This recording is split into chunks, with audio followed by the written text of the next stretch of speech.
יום ההולדת של גברת עכברה. החתול הגיע לאחל לה מזל טוב. גברת עכברה! איפה העכבר? יצא החתול לחפש אותה. מה שאני עושה תמיד! בום! וואי, איך הבנת אותי? זה לא כל כך מבין.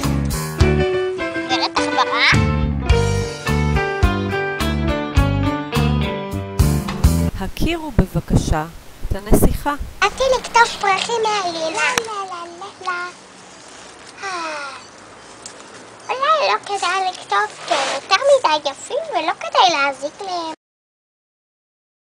שמח ורדים.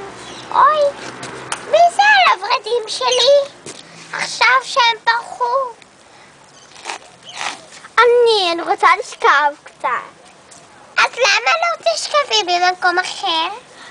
ככה אני רוצה לכתוב על הפרחים. אבל אולי תרשי לי גם. כן?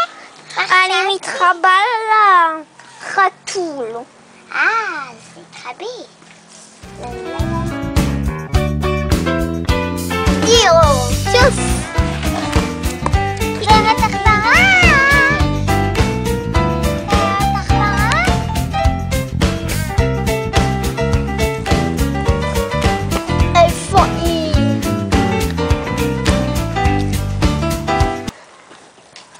אני אחפש אותה.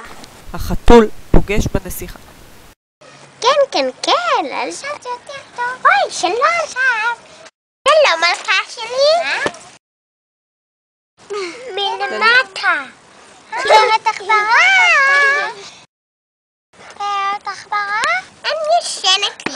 בשלווה. עכשיו ביי ביי. חשב הסוס. אני אחפש אותה. אולי גם הסוסה הלבנה תצטרף אליי לחיפושים.